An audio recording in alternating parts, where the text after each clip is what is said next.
Hello and welcome to the final day of Easy 2021. And my name is Ezra and I'm part of the team here in Explain Apologetics. And on behalf of the team, we just want to thank you for being here. And surely it's another exciting day with a special debate on whether Jesus has fulfilled the Old Testament prophecies. Now, before we move further with the debate, I just want to give out some ground rules for us. And first, we request that you mute your audios throughout the session. And second, if you have any question for any of our debaters, you can log on to Slido. And the link to Slido is on the chat box and you can address your questions by addressing a particular debater by their first name along with your questions. And I will be taking them for the Q&A session at the end of this night. Third, please take note that our sessions will be recorded. And if you want to have the recordings, you can request from the team, but we kindly ask that you do not share it around or in the public, as our recordings are only for the exclusive use of those who paid for this conference. Fourth, be graceful, be respectful in all interactions. We welcome any questions in regards to whatever topic that has been addressed. And we understand that by nature, some questions may be offensive, but we kindly ask that you conduct yourself with grace and humility. And last but not least, if you have any questions or suggestions for the team, you can always come to me or the Explain Apologetics team. And you can always write to us at explainapologetics@gmail.com. I repeat, write to us at explainapologetics@gmail.com. And once again, if you just made it here, on behalf of my team in Explain Apologetics, welcome to the final day of Easy 2021. We have a special debate on whether Jesus has fulfilled the Old Testament prophecies.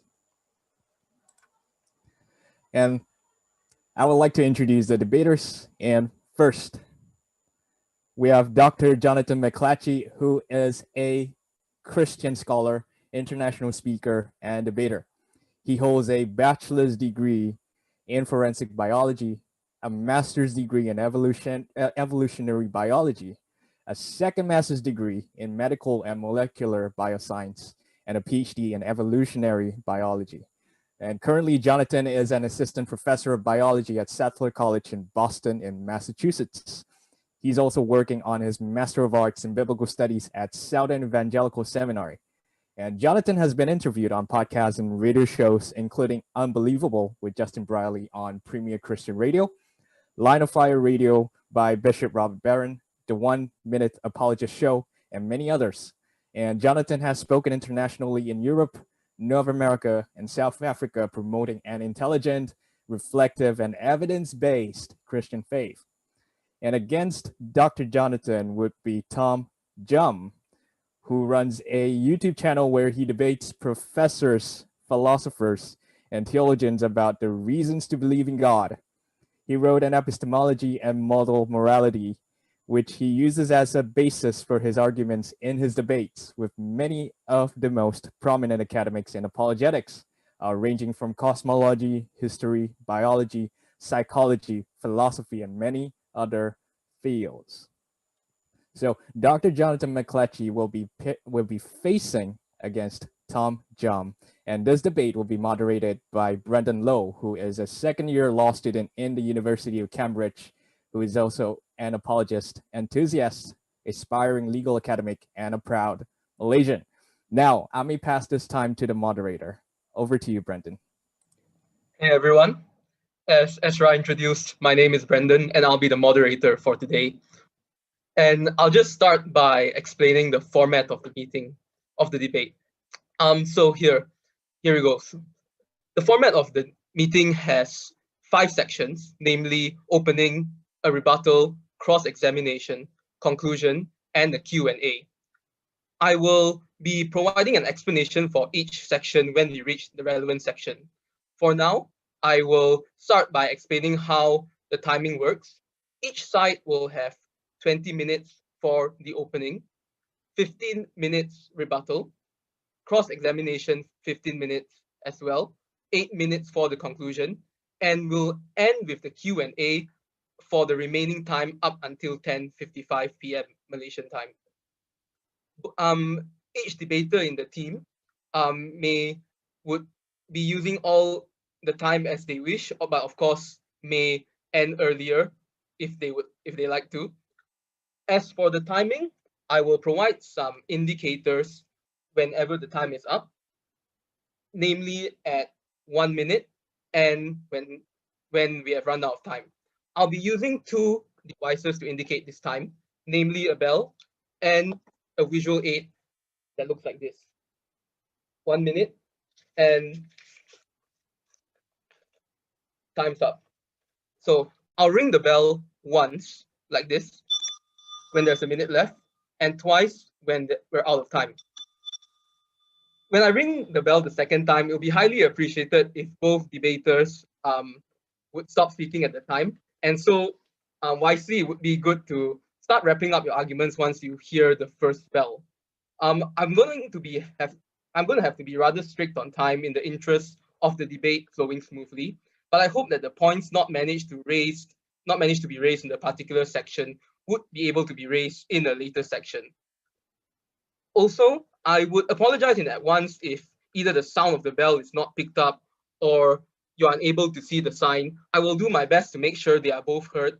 However, if the bell is not heard, or if the if the sign is not seen, we will need to move along as though the sound had been heard or the indicator had been showed, in the interest of the debate moving along smoothly. Before I will go into the specific sections of the opening, just want to check, does any of the debaters have any questions? All right, I will explain the opening in brief, and then I will hand it over to the debaters, firstly with Dr. McLatchie and then TJump. Okay. Yeah, so without further ado, I'll pass the time to Dr. McLatchie, and your timing starts on your first word.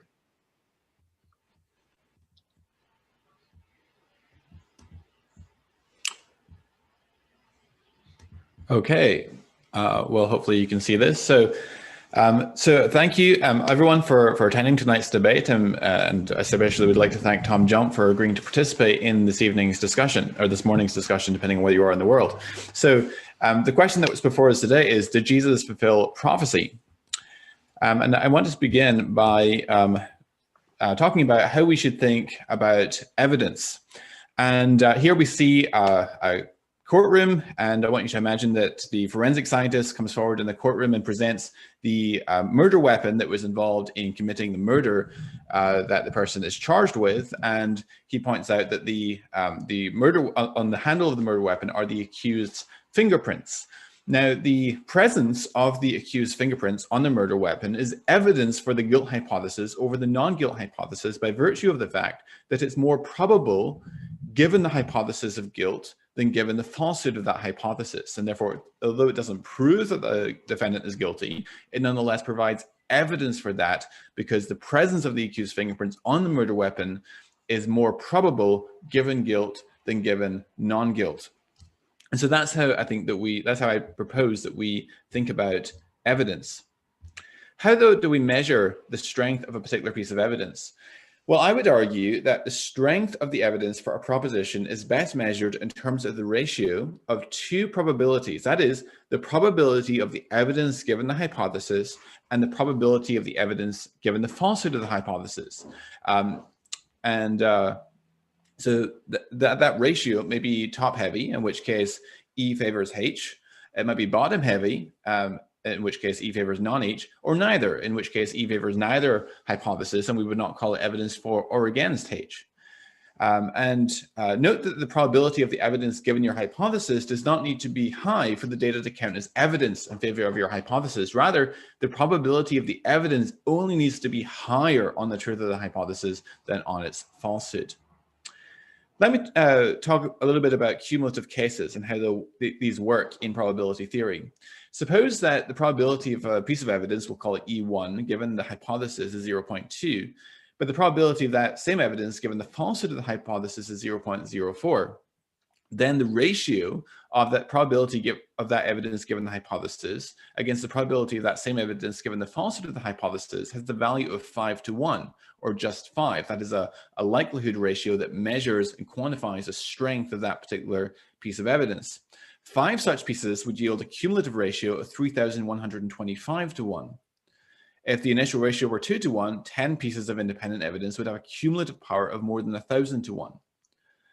Thus, small pieces of evidence, no single piece by itself of very great weight, can combine to create a massive cumulative case. And so if there are multiple pieces of independent evidence, their power accumulates exponentially.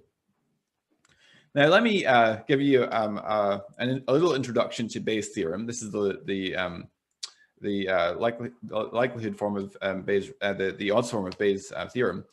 And don't freak out by the math equation. I'll try and explain it clearly. So here on the left, we have the posterior probability, the probability of the hypothesis given the evidence against the probability that the falsity of the hypothesis given the same evidence. So this is expressed as a likelihood ratio.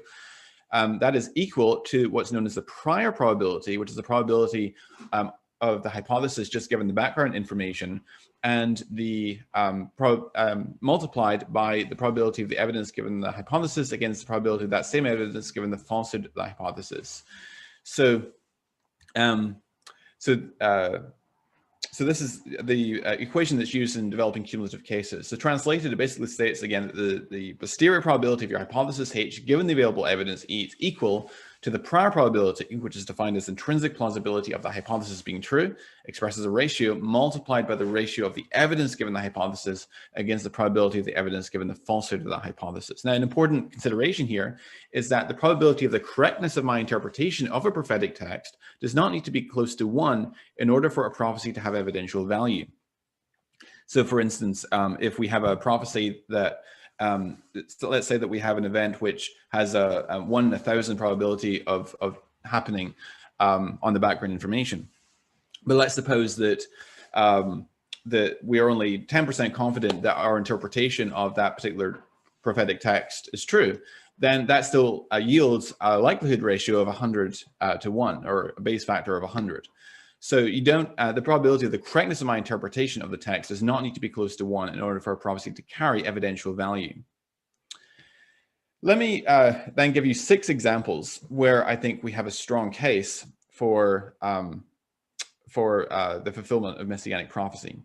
So let's start with Jesus' death at the time of Passover. So in 1 Corinthians 5, verse 7, Paul says, Christ, our Passover lamb, has been sacrificed. And a common theme throughout the New Testament is that Jesus is the fulfillment of the Passover lamb. During the Exodus from Egypt, the Israelites smeared the blood of a lamb on their doorposts, and that was the signal for the angel of death to pass over those homes and spare the life of the firstborn of those households.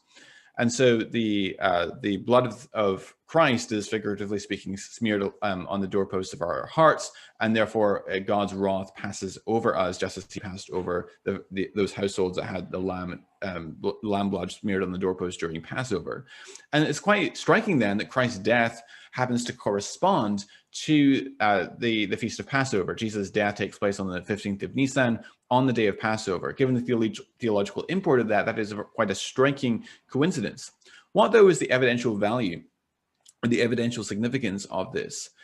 Well, I would argue that there's good evidence that Jesus was crucified on Nisan 15th. There's plenty of evidence for that, such as the fact that all 4 Gospels mention that. There's various minor peripheral details which are tied up with Jesus' death at the time of Passover and so forth. So we have independent attestation in regards to Jesus' death at Passover. So I would argue that there is sufficient reason to conclude that Jesus was, in fact, crucified on Nisan 15th on the day of Passover. Now, given the theological import of Jesus' death on the day of Passover, this is a striking coincidence which appears to be at least somewhat more probable given Jesus' messianic identity than on the falsehood of that hypothesis. So I'm just going to assign what I consider to be a conservative Bayes factor of 10 for this correspondence. So that means that it's 10 times more probable given the hypothesis of Christianity than given its falsehood. Let's take another example. According to Psalm 22, verse 12 to 18, this is an excerpt from Psalm 22, which, written about 1000 BC, appears to depict a crucifixion scene.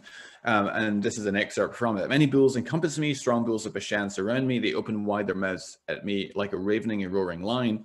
I'm poured out like water, and all my bones are out of joint. My heart is like wax, it is melted within my breast. My strength is dried up like a potsherd, and my tongue sticks to my jaws. You lay me in the dust of death, for dogs encompass me. A company of evildoers encircles me. They have pierced my hands and feet. I can count all my bones. They stare and gloat over me. They divide my garments among them, and for my clothing they cast lots. Now, many scholars have noted that there are various features of this scene in Psalm 22, which bear striking resemblance to a crucifixion scene. For example, the dislocation of bones, heart failure, lack of strength, dehydration, the piercing of the hands and feet are all apt descriptions of a crucifixion scene, not to mention the dividing of his garments and the casting of lots. Crucifixion victims would be stripped naked as part of their humiliation. And this execution also appears to be public, since people stare and gloat over him. There's also various clues that this is indeed a messianic text. For example, Psalm 22, verse 6 says, but I am a worm, not a man, scorned by mankind, despised by the people, which parallels Isaiah's language in Isaiah 53:3, speaking about the Messiah. He was despised and rejected by men, a man of sorrows and acquainted with grief, and as one from whom men hide their faces. He was despised, and we esteemed him not. So in a paper published in Philosophia Christi, which is a philosophical journal, my colleague, Dr. Lady McGrew, argues that that it's generous to estimate as 1 in 1,000 the probability that Jesus would be crucified based simply on his being a Palestinian Jewish male teacher who was born and died at approximately the time that he did. Happy to talk about how she arrives at that number if desired, but let's just take that, that value that she offers. Well, let's assume that our confidence that Psalm 22 is messianic and describes a crucifixion scene is as low as 10%, so 0.1. I think it's a very plausible postulation that it is indeed messianic. Well, a conservative estimate for the probability of the crucifixion, according to Dr. McGrew, is approximately 1 in 1,000. This yields a base factor then of 100. So far then, our cumulative base factor, based on the two pieces of evidence that we've considered, is 10 times 100, or 1,000. Let's take a third example, Jesus' birth in Bethlehem. This is in Micah chapter 5 and verse 2. But you, O Bethlehem, Ephrathah, who are too little to be among the clans of Judah, from you shall come forth for me one who is to be ruler in Israel, whose coming forth is from of old, from ancient days. And of course, I think there's good evidence that Jesus was born in Bethlehem. So what's the evidential significance of this? Well, to be conservative, I will assign a base factor for Jesus' birth in Bethlehem to 1,000. This is a generous base factor, since clearly much less than 1 out of every 1,000 individuals that have been born since the time of Micah have been born in Bethlehem. And the probability of Jesus, in fact, being born in Bethlehem on the hypothesis that he is indeed the Messiah, based on the prophecy of Micah 5, verse 2, is very high, approaching 1. The conservativeness of the base factor reflects also our lack of certainty regarding Jesus' place of birth, since I believe it is significantly more likely than not that Jesus was in fact born in Bethlehem. This seems a reasonable base factor to me. So far then, our cumulative base factor is 10 multiplied by 100 multiplied by 1,000, which is 1 million. Another example is the spread of Christianity. Isaiah 49 verse 6, speaking of the Messiah, says, he said, it is too light a thing that you should be my servant to raise up the tribes of Jacob and to bring back the preserved of Israel. I will make you as a light for the nations, that my salvation may reach to the ends of the earth.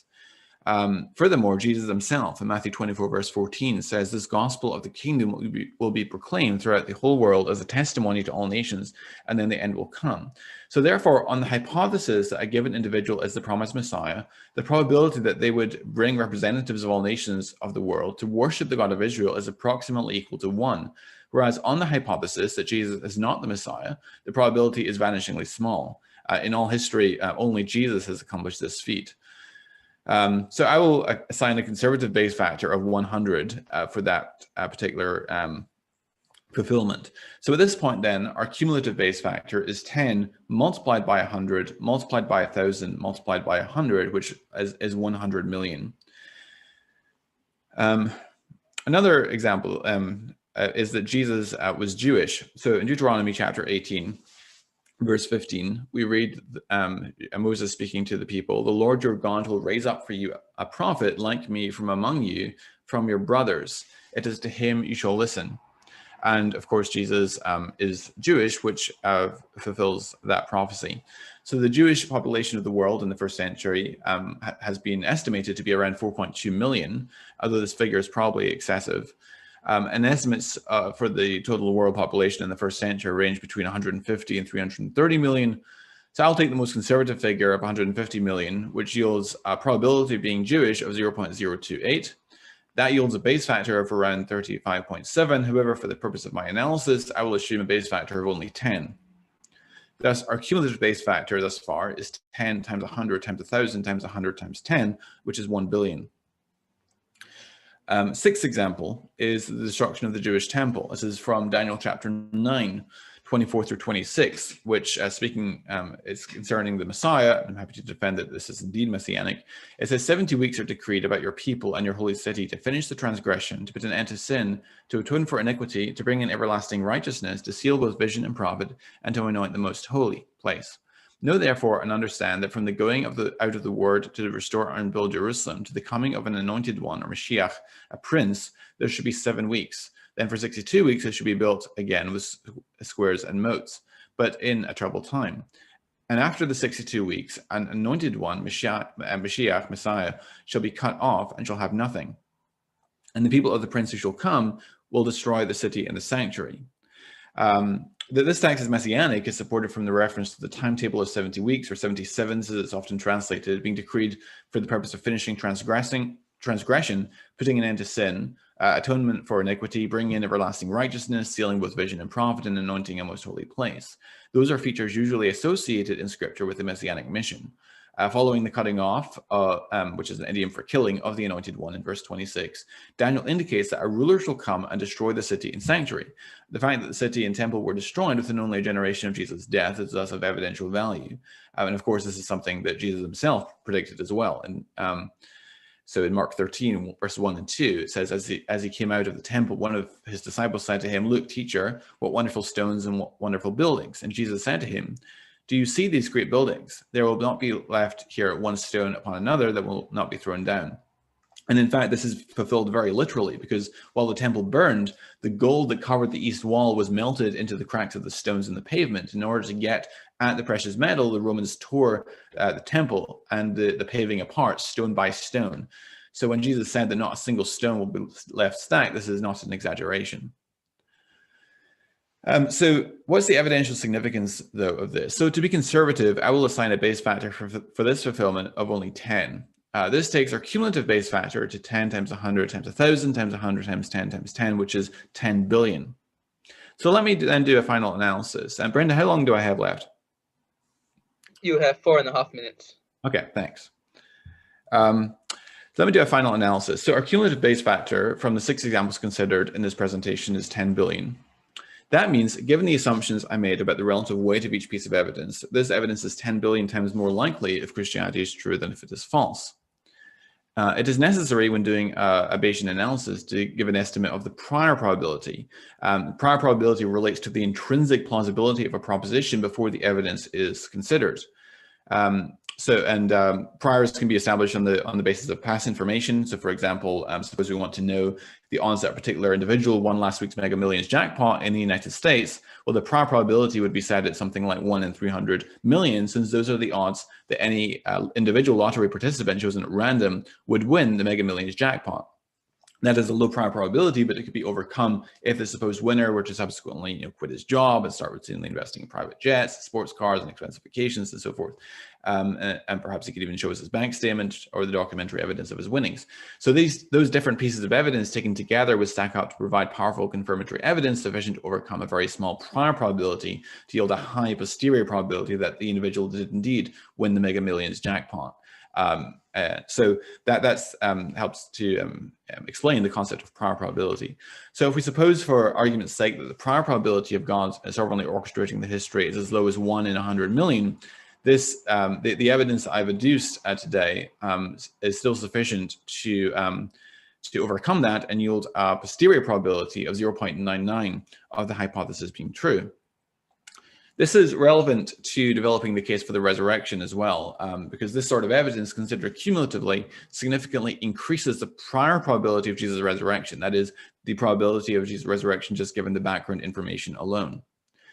And the evidence, of course, for the resurrection also significantly, in turn, increases the prior probability of Jesus being the Messiah and therefore of his fulfillment of prophecy. And so it works both ways. The case from Jesus' fulfillment of messianic prophecy increases significantly the prior probability of the resurrection, and the evidence bearing on the resurrection increases significantly the prior probability of the fulfillment of messianic prophecy.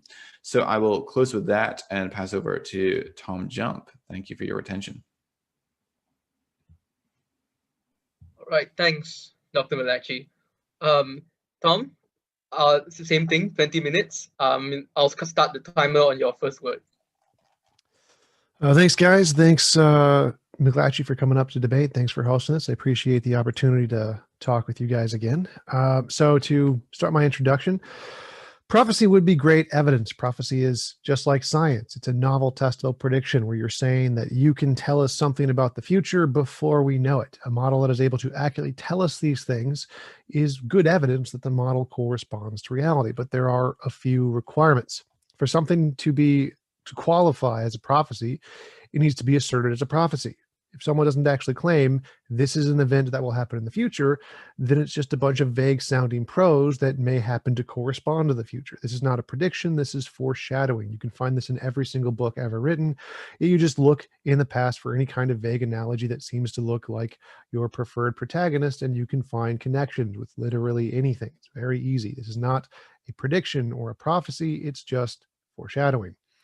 To describe future events, you need to be able to identify this as a future event. If you don't do it, it's just listing a whole bunch of things, and you can cherry pick the ones that fit your case while ignoring the failures, which skews the statistics. In order to accurately calculate the probability of any given event actually being a prophecy, you would have to also include all of the failures. So if this event, which is not claimed to be a future event, is included as a prophecy, well, then you'd have to include all events that were not claimed to be futures events as prophecies as well, and then add those into the probability, which would say that given X number of random statements that don't claim to be future events, what is the likelihood I'll be able to find one that may correspond to a story in the future? And the probability is actually extremely high, which means if the event isn't literally claimed this will happen in the future, the probability of some of them describing one of your protagonists is extremely high, and so none of these count as evidence whatsoever. So the first criterion, it needs to actually say this is something that will happen in the future to count as a prophecy. The second one is that it can't be something people are trying to fulfill after the fact. If you say the Messiah is going to come from a city, then anyone who wants to be the Messiah, or you want to be the Messiah, you're going to say is from that city, whether they are or not. If you can't prove the lineage or the genetic composition of the person to actually show they were from that place, then pretty much everyone can just claim they're from there if they want to be the Messiah. And so it's not a prophecy. It's just making a goal for people to fulfill that they already want to fulfill. And so you're going to get a lot of claims that people were from that location. The third criteria is that it must be precise. It has to be very specific. It has to say something that can't be interpreted in a million different ways, because if it can be interpreted in a million different ways, that's equivalent to making a million different predictions. And you're simply cherry picking the one that fits your conclusion while ignoring the rest. So if the statement can be interpreted in a million different ways, you have to include all of the failed interpretations as evidence against your hypothesis. So just like the example before, if you were only selecting the one interpretation that happens to fit your story while discounting all of the other equally valid interpretations, that's just cherry picking the one that you want to fit your example. Next criteria is that it must be a novel and unexpected. Predicting that a city will fall in a Roman Empire, which is a warring state, is not novel. It's like predicting the sun will rise tomorrow. It's amazing prediction. I can predict the sun will rise tomorrow, and I'll be right every single day for hopefully many, many years.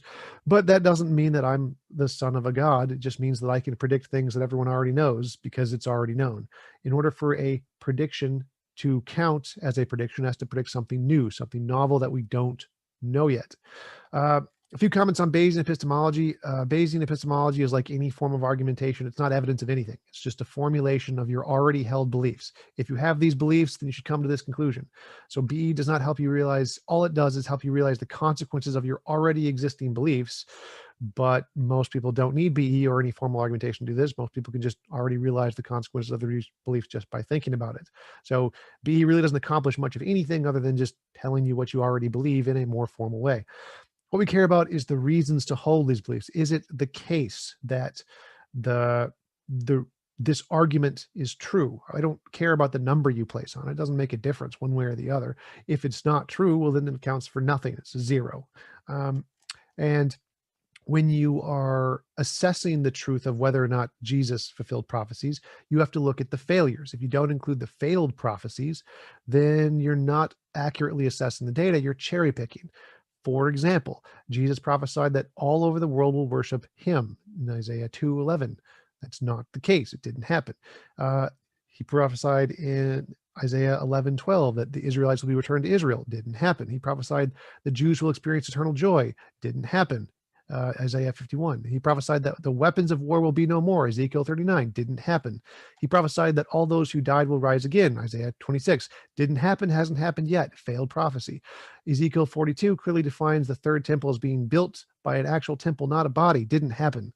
Peace all over the world. Micah 4:3. Didn't happen. And Isaiah 2:4. Didn't happen. Not to mention that he can't be a descendant of David because he has no paternal father. He's the son of God. He doesn't have a father. How could he be a descendant of David? There's lots of things. Jesus was never the ruler of Israel. Didn't happen. So he fails all of these prophecies. And if you account any one of these as being even partially true, then Jesus does not meet all of the prophecies of the Messiah, because each of these are prophecies of the actual Messiah, and they fail. So some vague notions about stories that happen in the Bible that may seem kind of similar don't in any way make up for just any one of the abject failures of the prophecies that Jesus doesn't fulfill, which is why Jews don't think Jesus is the Messiah, because he didn't actually literally meet any of the predictions that the Messiah was supposed to meet. So in order for a prediction to count, or a prophecy to count as a real prophecy, it has to be claimed to be a prophecy. It has to say this will happen in the future. It has to be precise. It has to say specifically that a particular event that isn't already known yet or expected is going to happen, and it has to specifically be about the Messiah. If it's not about the Messiah, then it wouldn't count as a prediction that the Messiah fulfilled it, because it's just a general prediction. So there's lots of these criteria that need to be met for this to count as a prophecy and a prophecy of the Messiah, none of which are significant in any way to indicate that Jesus fulfilled them at all. And there are many, many failures. So there's no justifiable basis to conclude that Jesus fulfilled any prophecies, and none of the prophecies are good anyway.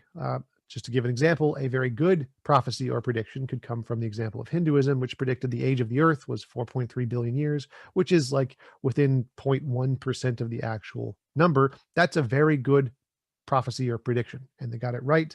That is probably the best example of any prophecy I could have ever thought of, because it's extremely precise. It's something we don't know yet. It was confirmed, and it was made 3,000 years ago. It's a very, very good prediction. It's still not good enough to indicate Hinduism was true. All of the cumulative added up case of Christianity doesn't even come close to that one prediction. And so obviously it doesn't count as evidence that Jesus was true.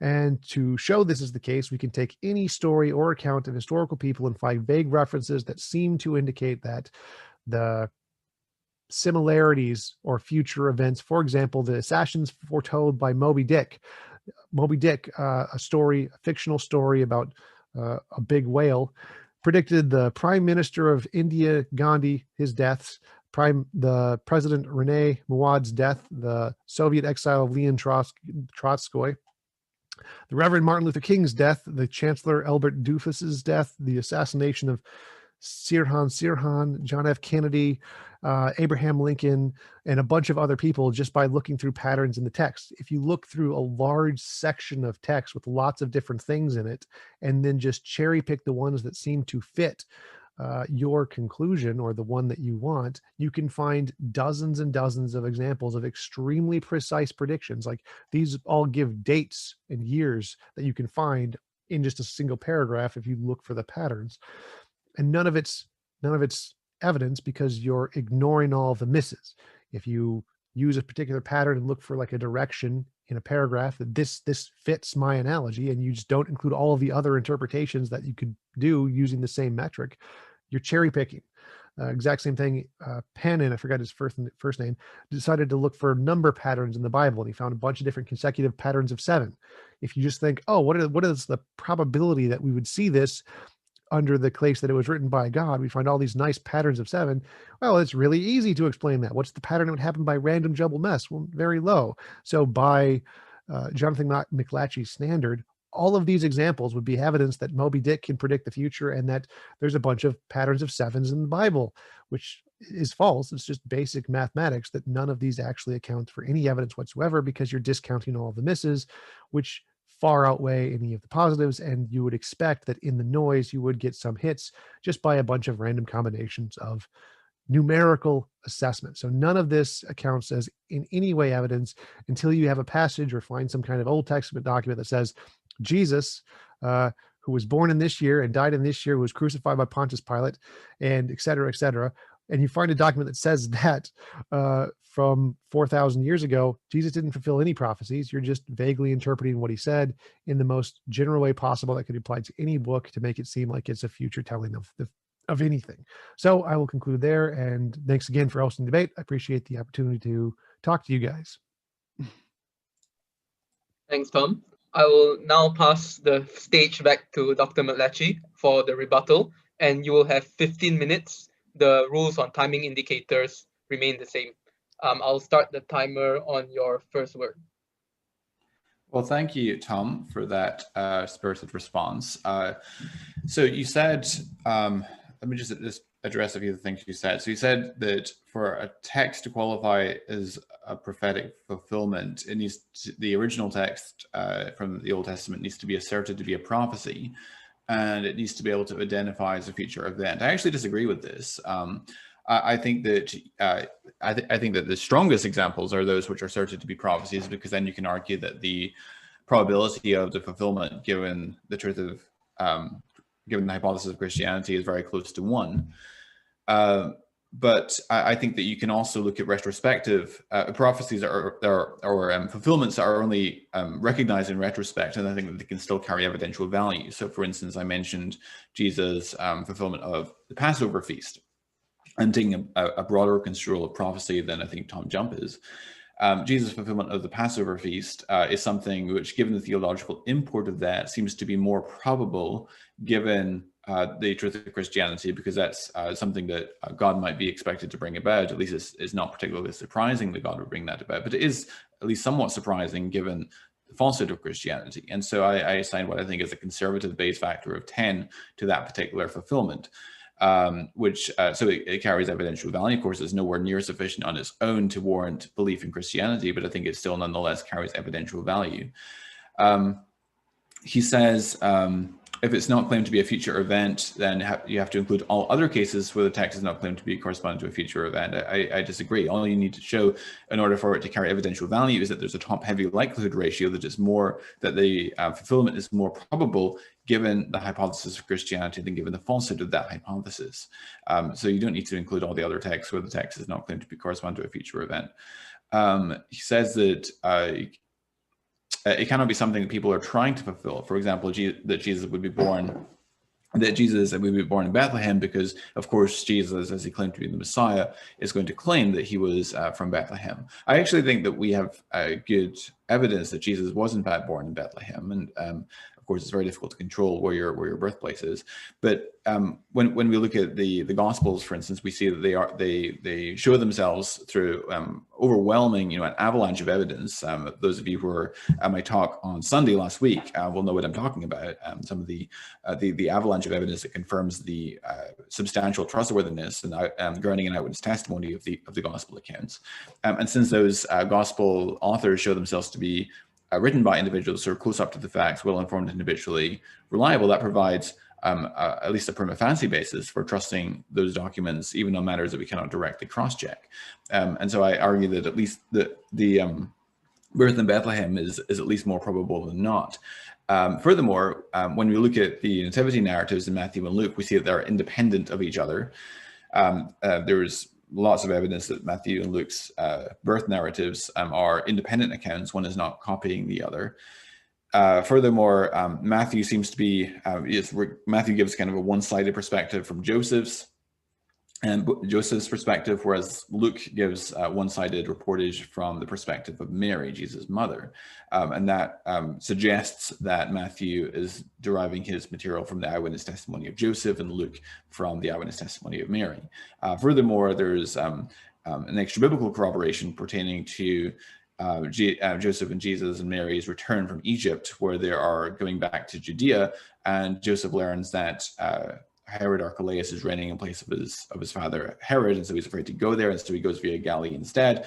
And it turns out, if you read Josephus, we learn that Herod the Great, following his death, his territory was divided among his sons. Herod Archelaus began to reign in Judea, and Galilee was ruled by his younger brother Herod Antipas. And we know from Josephus, so that already illuminates why Joseph would go to Galilee instead of to Judea. We also learn from Josephus that one of the last things Herod the Great did before his death was to have some Jews executed for their part in removing the Roman shields from the temple. And then after Herod the Great's death and Archelaus began to reign, you have the influx of Jewish pilgrims coming in for the Passover. And there was a mob of Jews that struck up an argument with some Roman soldiers and picked up stones and stoned the Roman soldiers, some of them to death, and then ran to the Jewish temple. And Archelaus, being enraged at this threat upon his government, rounded up his entire army and sent the entire army upon the Jewish temple, surrounded the temple, wouldn't let anyone leave or enter the temple, and because he surrounded the temple with the horsemen, sent the soldiers into the temple and told them, kill everyone you find, and he slaughtered 3,000 Jews that day. And so that illuminates, so you can understand what you can picture Joseph returning from Egypt, encountering this mass of fleeing pilgrims coming out of Judea, hearing what just happened right around that time, and thinking maybe it's best not to go into Judea right now, so he goes via Galilee. So that sort of extra biblical incidental corroboration helps us to have confidence in the reliability of the biblical account. He says that it cannot be interpreted in other ways. So you've got to have a 100% certainty that the interpretation is correct. I disagree with that. I even mentioned this in my opening statement. Let's suppose, for instance, that our confidence that Psalm 22 is messianic is as low as 10%. But let's and that it's describing a crucifixion scene. Let's say it's as less as 10%. Well, let's suppose that the probability of someone being crucified based on the fact that they're a Palestinian male Jewish leader is something like 1 in 1,000. Well, that's still a base factor of 100, 1,000 divided by 10. So it still can carry evidential value even if you're not certain in your interpretation. He says that it has to be surprising and unexpected. I agree with this. The extent to which it's surprising or unexpected on the falsehood of the hypothesis, that relates to the strength of that particular evidence. So remember, we're always trying to measure what is the likelihood ratio, what's the probability of this hypothesis given the truth of the hypothesis, and what's the probability of that same evidence existing given the falsehood of that hypothesis.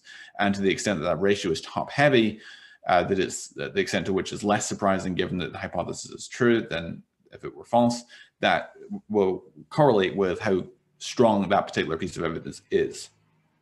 He says that Bayesian epistemology is not evidence of anything. It only helps to recognize the consequences of already held beliefs. Well, of course, Bayesian epistemology is not itself evidence in the same way that modus tollens or modus ponens are not evidence of anything, right? They are help to structure your thinking as you are doing a deductive syllogism, and you try to work out, okay, what conclusion follows necessarily and inescapably from those premises. And just as with deductive logic, with Bayesian epistemology, if you insert garbage into the equation, you're going to get garbage out. So of course, it's dependent upon the assumptions, but it is a way of thinking about clearly the evidential value of different pieces of evidence and how they stack together to cumulatively form a very powerful case in support of a hypothesis. He mentioned that we must include failed prophecies as well, otherwise we are guilty of cherry picking, and he gave a few examples of what he considers to be failed prophecies. Now, I actually do consider apparently failed prophecies in my analysis. I just didn't have time in my opening statement to cover those. But I would argue that there is an epistemic quantitative asymmetry in regards to the evidential value of fulfilled prophecies and the evidential value of apparently failed ones. And the evidential value of fulfilled prophecies, especially if it's something which is surprising or highly unlikely on the falsity of the hypothesis, is comparatively strong evidence that supports the hypothesis. But but apparently failed prophecies, when there are alternative interpretations available, that is only weak evidence that tends to disconfirm the thesis. And actually, I have an article on my website, if you're interested in checking this out, where I actually walk through this mathematically and show that the piece for piece specific fulfilled prophecies are more of greater evidential value in confirming Christianity than apparently failed prophecies are in disconfirming it. So happy to go into more detail on that if required, but I'll stop there and yield the rest of my time. Thanks for your attention. Thanks, Dr. McLatchie. And now 15 minutes to you, Tom, for the rebuttal. I'll start the time on your first word. Sure. So some of the things Jonathan mentioned as his prophecies were that Jesus was the Passover lamb. There is no prediction that the Messiah will be the Passover lamb. It didn't happen. Jonathan is making an inference that he says, the God in the Bible did this in the past, so he kind of likes this date for some special reason. Therefore, it's reasonable to infer that he's going to do special stuff on this date in the future too. But you can do that with any of the prior actions that the God supposedly did in the past. God smited cities he didn't like, so it'd be reasonable to infer based on his past events he's going to smite the Romans after they crucified Jesus. Didn't happen. So you can say that, God, a perfect being, well, if he was a perfect being, he wouldn't drown millions of babies. You would not expect that a God would drown the world and drown millions of babies, but it happened. You can infer that based on the text of the Bible that, well, if you look at the city in the wrong way, he might turn you into salt. So that's something you would expect. You can infer about any of the different actions that God took in the past and say, well, let's just cherry pick of all these different actions, which ones I think he might do in this case. And if any one of them is true, I'm going to say that one is evidence that this God is real, because if Christianity is true and my interpretation of this passage is true, then that one event he's likely to replicate in this one instance rather than any of the thousands of other things he happened to choose to do in the past. This is cherry picking. You can go through any example in the Bible, look at all the actions God took, and infer from those that he will do future things that correspond to those actions. And since the God of the Bible is a mass murdering dictator who's literally done essentially everything, you can just pick whatever you want and assume that, well, I can just pick this particular action. God's probably going to have done it in the past, and so he's probably going to do it in the future, and you're probably going to get something. So this is just cherry picking. You're just picking random events that you think God thinks is important and then saying, well, I think he's going to do it now too. It's the exact same example I used before, where you're just looking at random examples of a bunch of stories and then picking the ones that you think fit your story and make your story look powerful. This is why it doesn't count as evidence and it's not a prophecy, because all you're doing is inferring from past stories. You cherry pick the story you like and then infer it about the future story. So that doesn't count as evidence.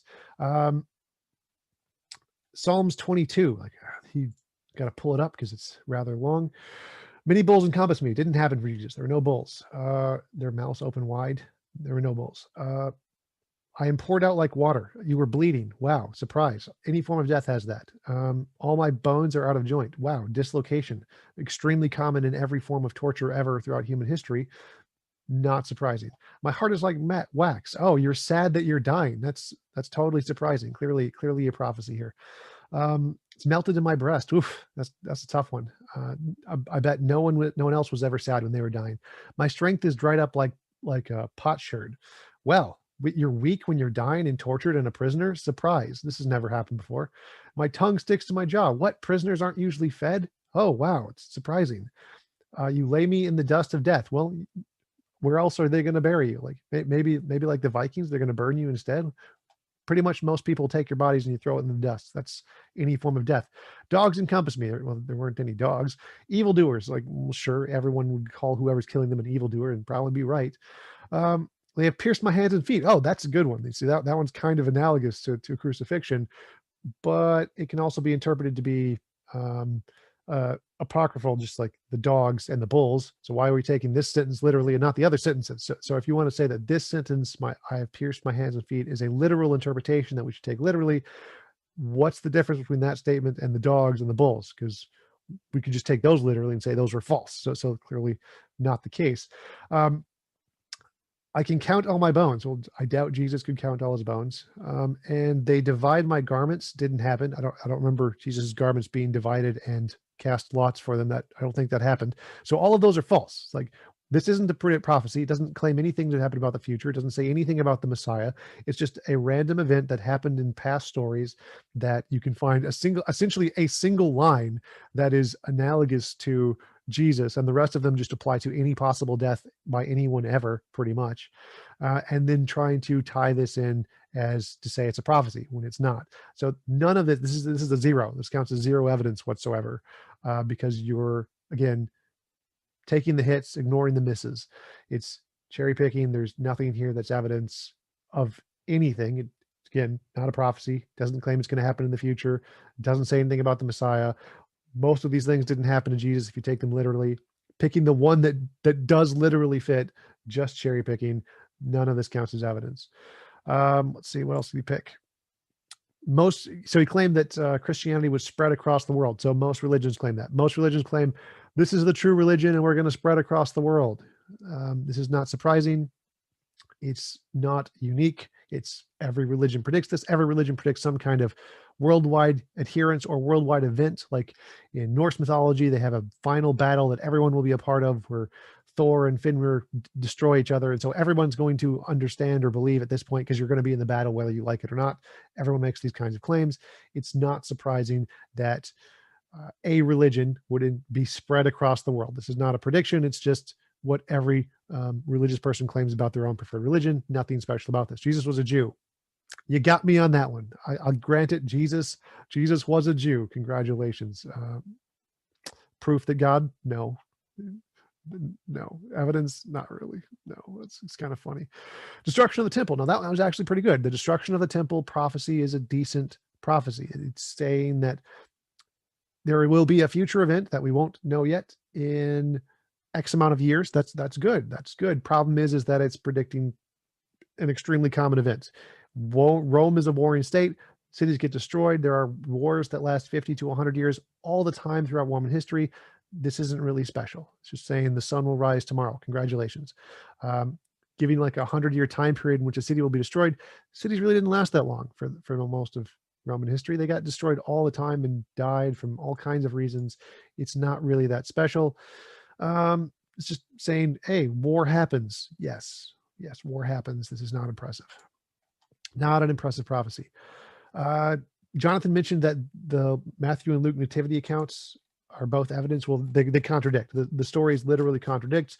There is a good account on the Wikipedia page, if you just Google it, that shows the different accounting of the traveling between the Gospel of Luke and the Gospel according to Matthew. It shows the timeline of the events. It shows where they contradict and how they don't match up with each other to show they're actually more likely fictions, which is why most historians consider them to be fictions.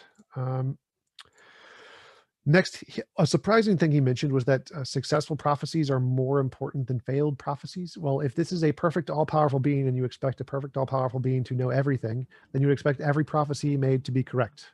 If a single one is wrong, that would essentially disprove with almost absolute certainty that there is an all-powerful perfect being. So if there is a single failed prophecy in a Bible written by an all-powerful perfect being, it's debunked. That's like a 100% failure, right? That's so any successful prophecies there don't really matter, because your fundamental claim that you have an all-powerful perfect being who knows everything has been falsified. So even if there were successful predictions that were actually great, like in Hinduism, which predicts timeline scales with extreme accuracy and gets a lot of them right, depending on your interpretation, the fact that it gets a lot of other things wrong invalidates those, because it's not an all-powerful being. So the failed prophecies, when your claim is so great that there is this perfect being who knows everything, any failed prophecy outweighs any number of successes because it defeats your fundamental claim. Now, if you're just claiming you know a lot, or you have a smart guy and he made a couple failures and a whole bunch of successes, that's great evidence that he knows a lot. But if you're claiming he knows everything, a single failure defeats your claim. And so you have to include those prior probabilities about the claim you're making into your Bayesian epistemology analysis to realize that actually, no, a single failure kind of debunks your whole argument. And I will conclude there. Thanks, Tom. I will now move the session on to the cross-examination, and it will be 15 minutes as well, but the difference is the time will be shared, of course, by both speakers when Dr. McLatchie is questioning Tom, for example, and Tom is responding. So 15 minutes, I'll pass the time to Dr. McLatchie on your first word. You are muted. Just to clarify, I'm not saying that there are failed prophecies. I'm saying that there are ones that apparently lack a fulfillment, and there are different interpretations of those texts that are available. So to show this mathematically, so for instance, let's assume that for example, probability of the evidence given the hypothesis is 0.9, and the probability of the same evidence given the falsity of the hypothesis is 0.999.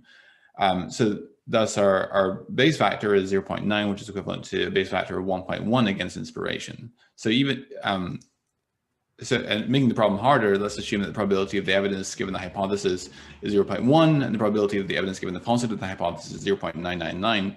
Thus our base factor is 0.1, which is equivalent to a base factor of 10 against inspiration.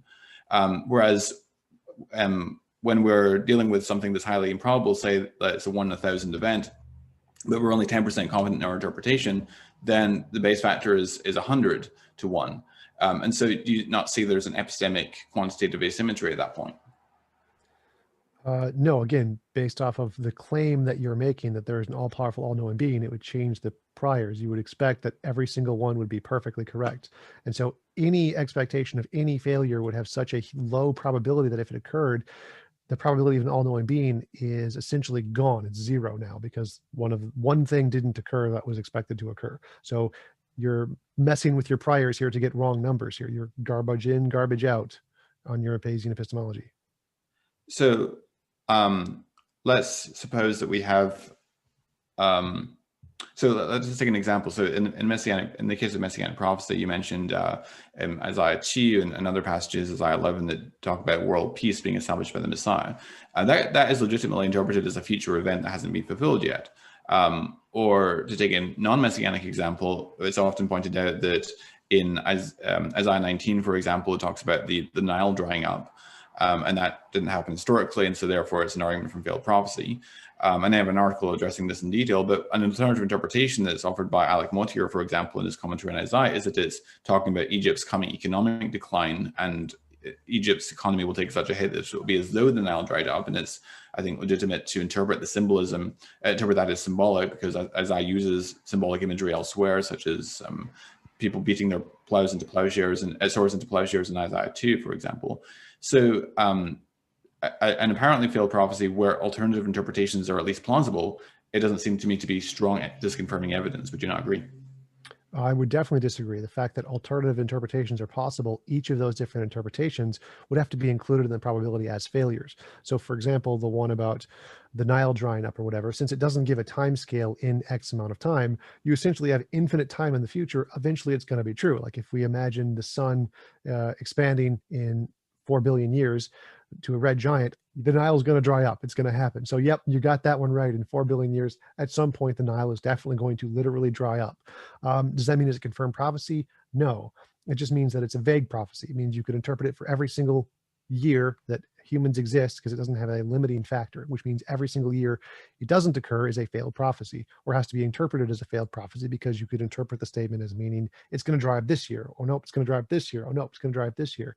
So if you make a prediction like, there is a man named Bob standing in that direction, and you look and travel in that direction and you don't see Bob. And I say, oh, no, he's still there. Just keep looking. Just keep looking. And you keep looking, don't see Bob. And I just keep repeating the same thing over and over again.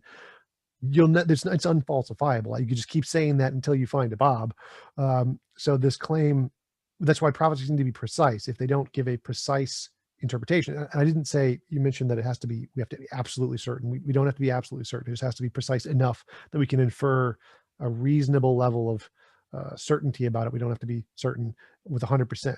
So without that level of precision that it gives us some kind of a cutoff point, and it's just saying at point X in the future, a billion years from now, maybe something will happen.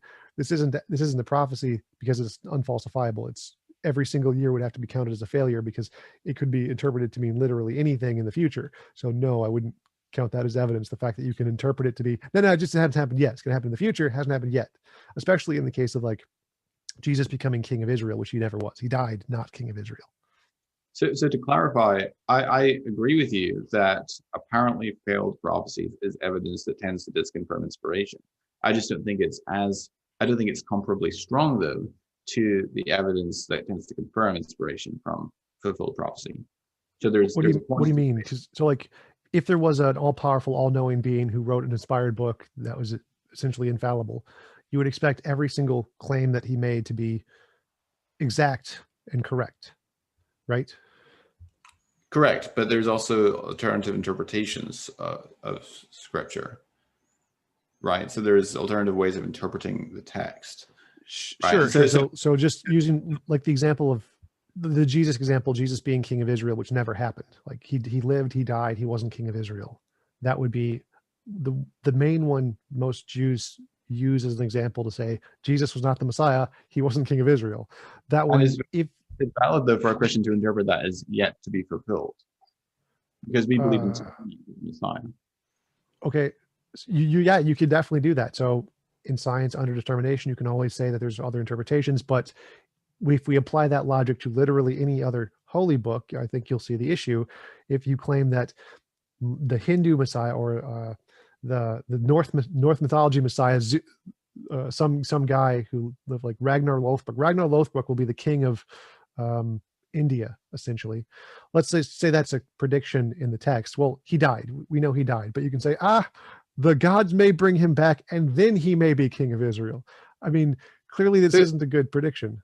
But I agree with you that it tends to disconfirm. I agree with you that it's evidence against, but I argue that it's weak evidence against in comparison to the evidence that tends to confirm.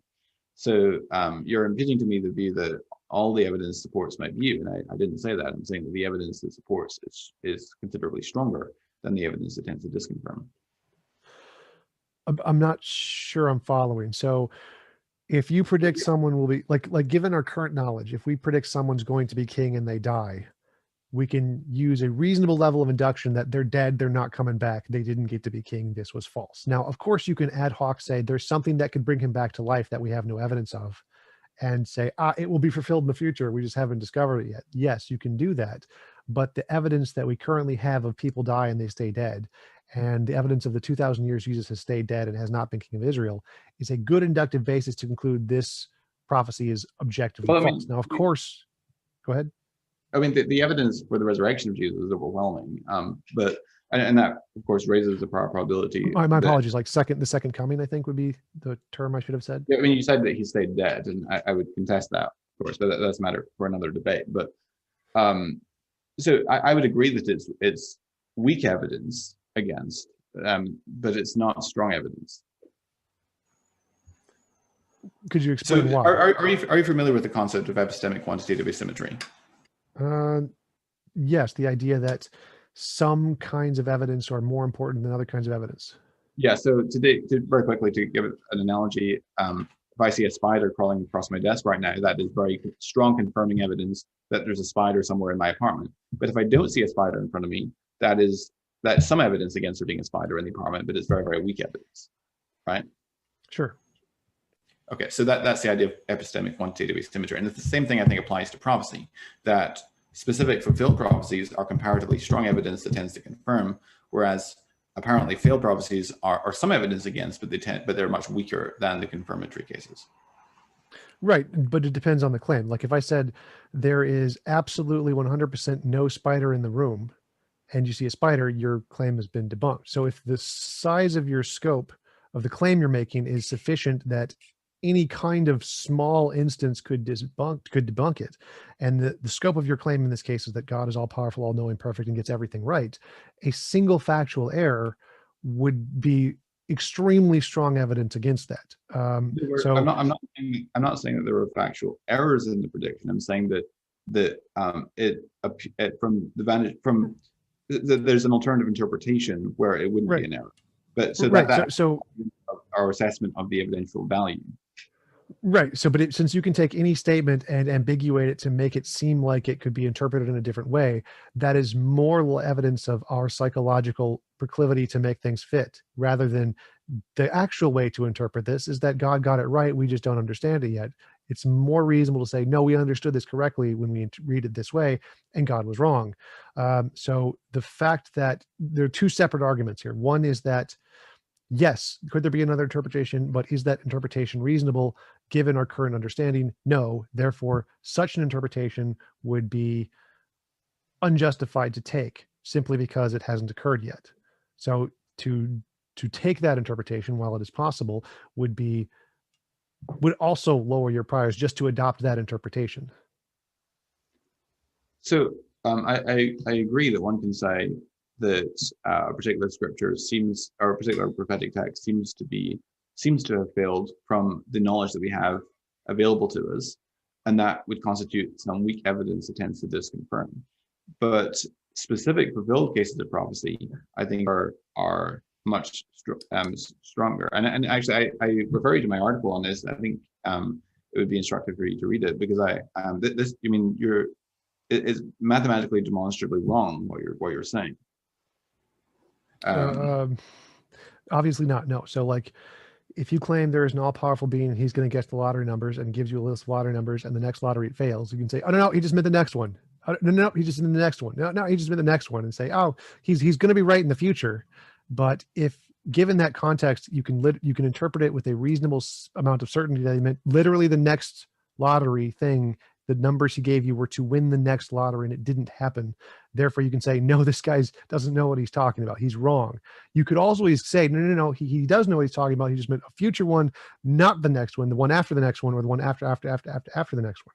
But that isn't reasonable. Anyone who adopts that argument will be considered crazy. Like, no, the reasonable interpretation here is that he got the thing wrong. And the same thing would apply to the prophecies in the Bible. There's an all-powerful being who says, I will be the ruler of Israel, or I will come back. Like, forget what the quote is, where Jesus says, I will come back within your generation of some kind, and he doesn't come back for 2,000 years. It's exactly the same as the guy who said, I'm going to predict the lottery numbers, and you inferring that he means one of the ones in the next 1,000 years that come is going to be the number he predicted. No, it's the evidence is against him. He's wrong. He got it wrong. I mean, in the case of Matthew 24, which you alluded to, I mean, you're familiar with alternative interpretations of that text, which I think are quite plausible. That he actually appears to be setting up the disciples for a long wait. He says there will be wars, rumors of wars, earthquakes, and famines, but these are not the signs of the end. Do not be alarmed.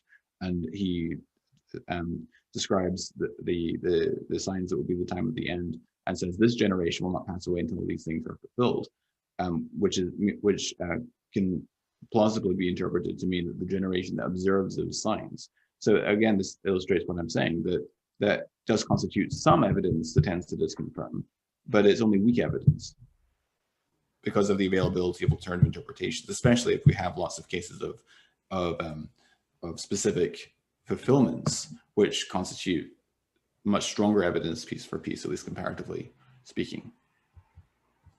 Again, I would just repeat what I've said before. I think that I've already debunked that sufficiently. Well, I think I've already debunked what you said. I mean, you're just mathematically wrong. I mean, this is easily demonstrable. Garbage in, garbage out. Okay. I think you're maybe misinterpreting what I'm saying. So I'm not saying that there actually are cases of failed prophecy and that is only weak evidence. I'm saying that there can be cases where there's an apparently failed prophecy but has alternative interpretations, and that is only weak evidence against, not strong evidence against.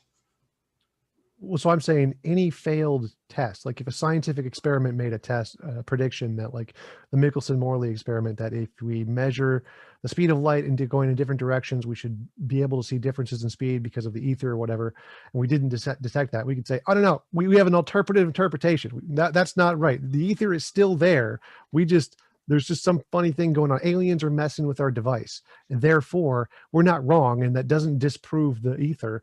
Like any scientific experiment, you can do this for and make up ad hoc explanations of why their prophecy doesn't fail, which is why we require precise predictions that can't be interpreted in lots of different ways. Ad hocness is not always bad. You realize that, right? Nope. I think it's pretty much always bad. So there's a great paper on this published in the technical literature by my colleague, Dr. Lydia McGrew, where she distinguishes between two forms of ad hocness. There's the benign form of ad hocness and there's the bad form of ad hocness. The bad form of ad hocness is where you fail to admit that your thesis is taking a probabilistic hit, but you nonetheless invoke ad hoc auxiliary hypothesis. Whereas the benign form of ad hocness is where you are upfront and explicit about the fact that your hypothesis is taking a probabilistic hit, but because you have strong data that tends to confirm your thesis, it's justified to invoke ad hoc auxiliary hypotheses to explain anomalous data that doesn't quite fit the mold of your paradigm. Would you agree with that? Sorry, Dr. McLatchie, the time is up. I'll pass the time for the cross-examination to Tom now. And Tom, if you like, feel free to continue this discussion with Dr. McLatchie. I'll time you on your first word. Yeah. Okay.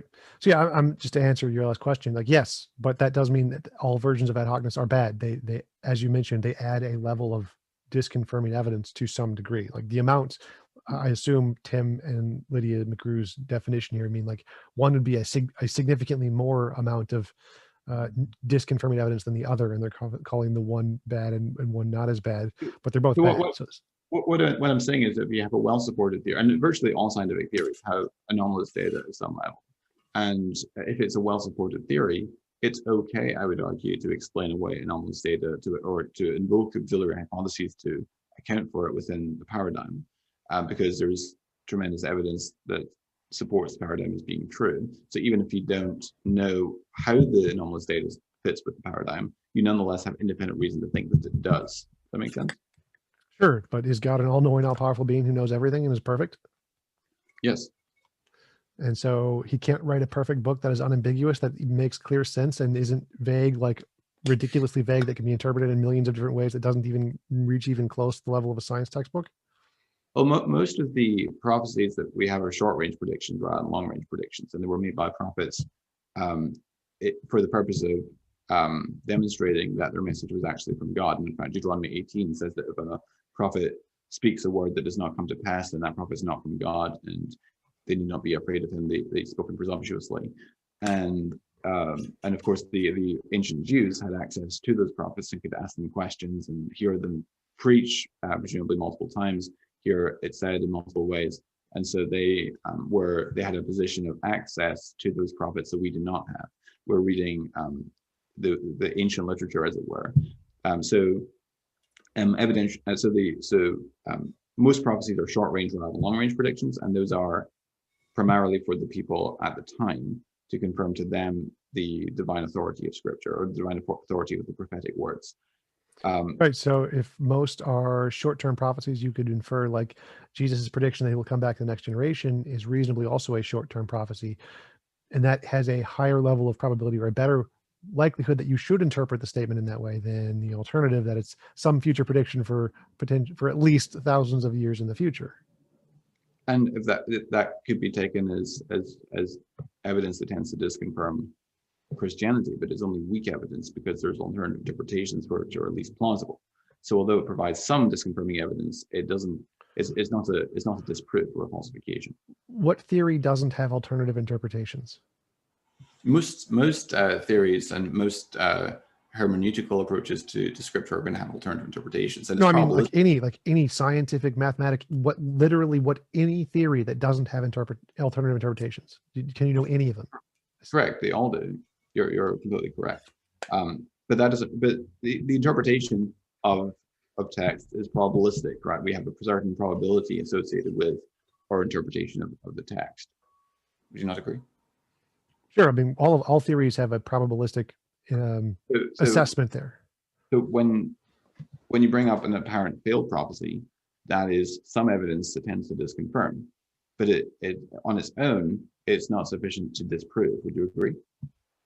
Yeah, absolutely. We can't 100% falsify pretty much any theory because we could all be in the Matrix. We could all been created 5 seconds ago by aliens. So we could never know anything with certainty.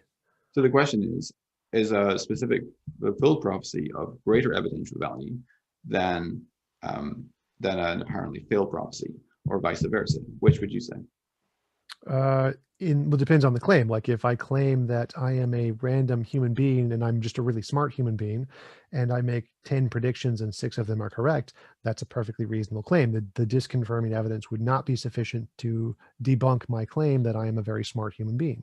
But if I claim I'm an all-knowing, all-perfect, all-powerful being, then anything I claim should come true with absolute, unambiguous success every single time, the way that the vast majority of essentially the people I'm telling it to are interpreting it. So if I'm an all-powerful, all-knowing being, and I know how most humans are going to interpret this statement, and I present this statement, then the way most humans should interpret it should be the way it happens. Because if it doesn't, and we're just saying, no, it's the way that other people in the future are going to interpret it, but no one literally at the time interprets it this way, probably a failed prophecy from an all-knowing being, not all-knowing being.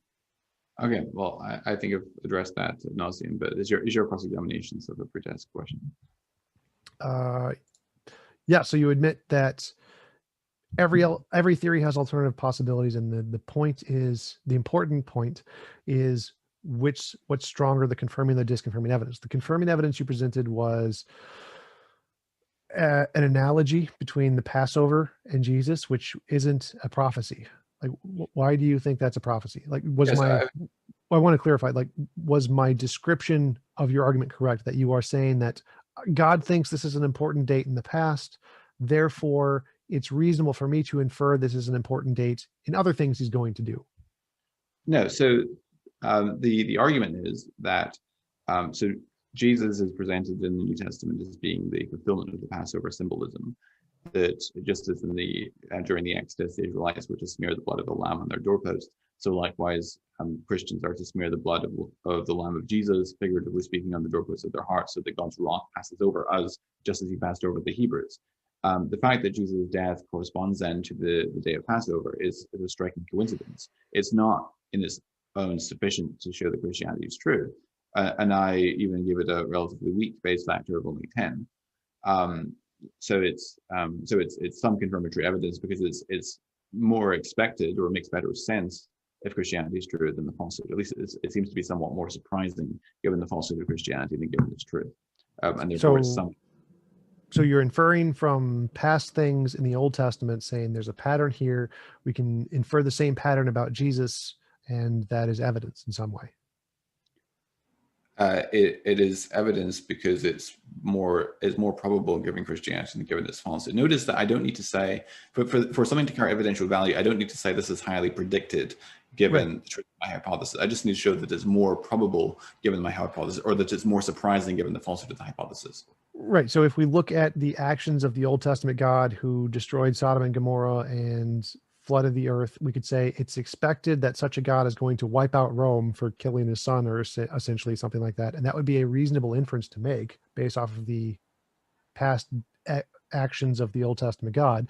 And so if that happened, and we just saw after Jesus died, everyone was wiped out from Rome, that would also qualify as evidence on your hypothesis if it had occurred, correct? Because you're inferring from the past nature of the God and past events that this future event would happen, because it's expected under the hypothesis that this kind of a God exists, and that event occurred. Therefore, based on your definition, that would count as evidence, wouldn't it? No, I don't think so, because there's nothing that would lead me to believe that such a thing would happen.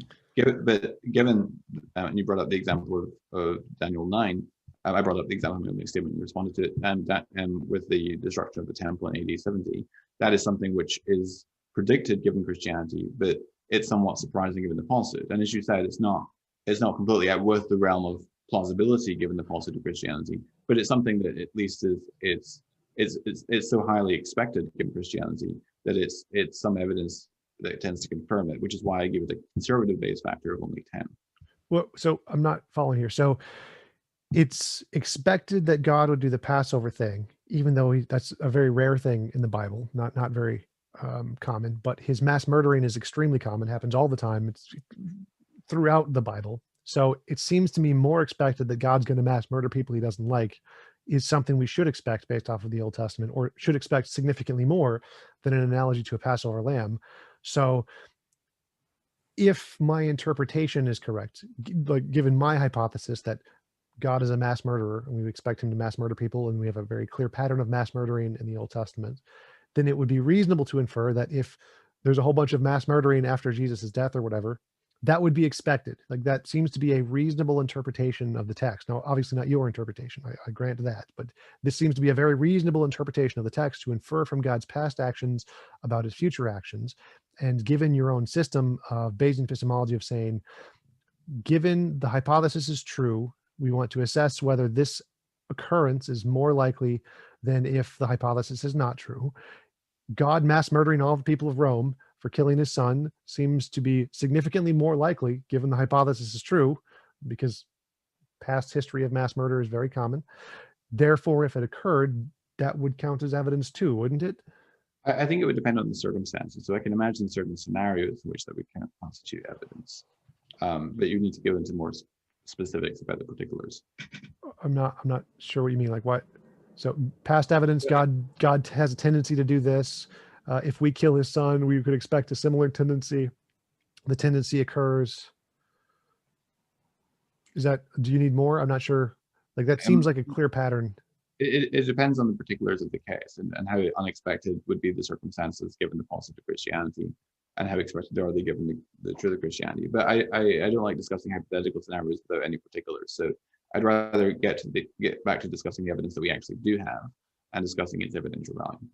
Well, I think that's what we're doing here. So it seems like you have cherry-picked a methodology that could work for literally anything, where you just pick a pattern of history of the Old Testament Bible. God has this pattern. I like this pattern, so I'm going to infer this pattern about this event. Therefore, it's evidence. But you could do the same thing. Like you literally need to do the same thing to the hypotheticals, because every hypothetical that can apply the exact same methodology and that you wouldn't count as evidence just demonstrates that you're cherry-picking using this methodology for the instances that indicate your case, but dismissing the ones that don't indicate your case.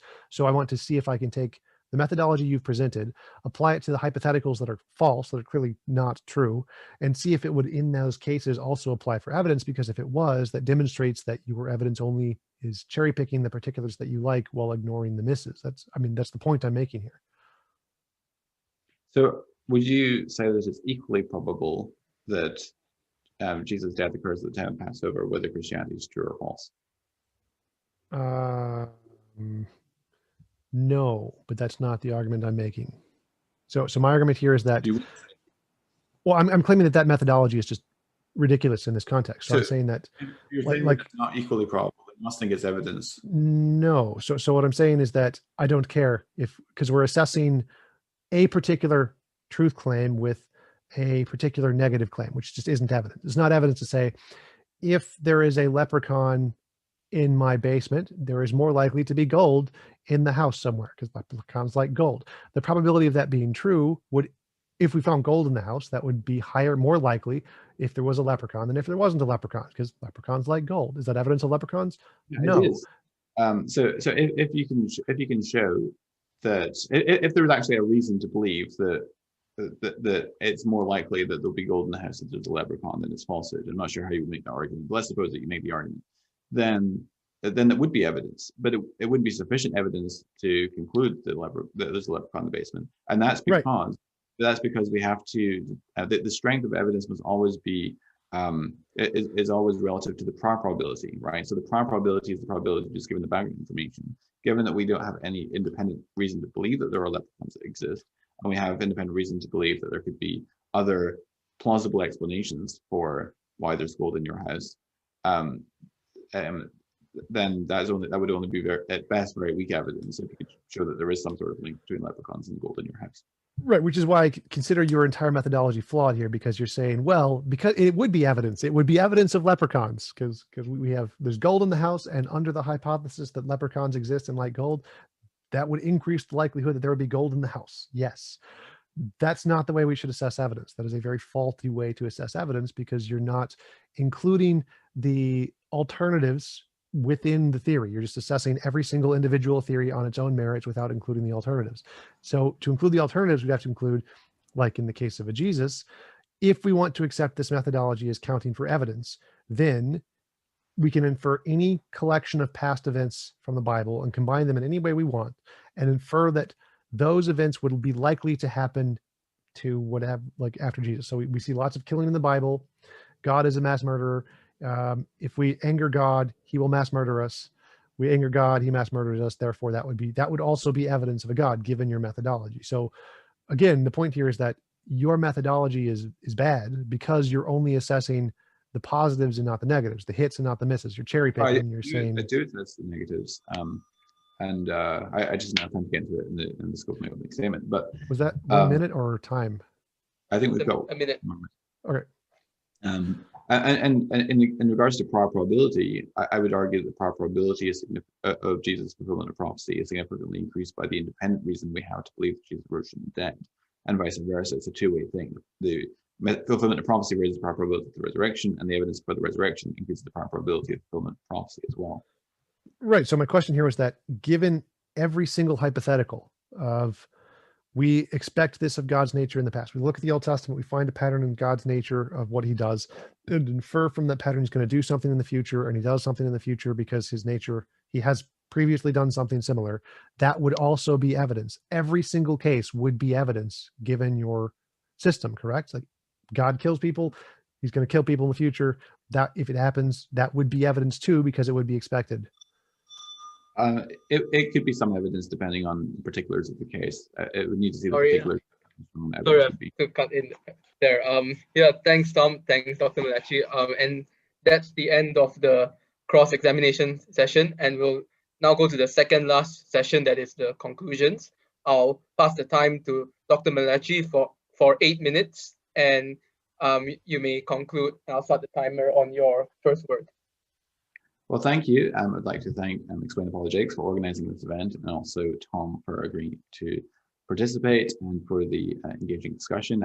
I'm sorry that unfortunately Tom doesn't understand the probability theory behind what I'm saying, but if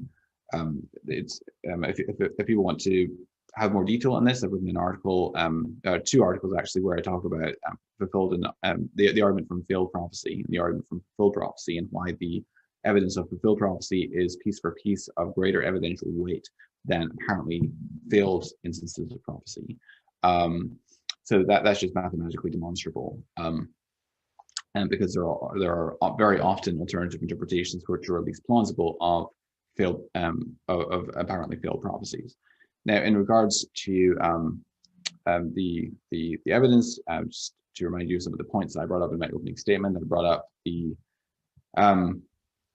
I couched my argument in terms of Bayesian probability theory, and I proposed to quantify evidence in terms of this likelihood ratio, the probability of the evidence given the hypothesis, and the probability of that same evidence given the positive of the hypothesis. And I pointed out that I don't need to have certainty in the interpretation of the text, or certainty in the fulfillment coming true on the hypothesis of Christianity in order for it to carry evidential value. So the probability of the correctness of my interpretation of a prophetic text doesn't need to be close to 1 in order for a prophecy to carry evidential weight. And I gave 6 examples.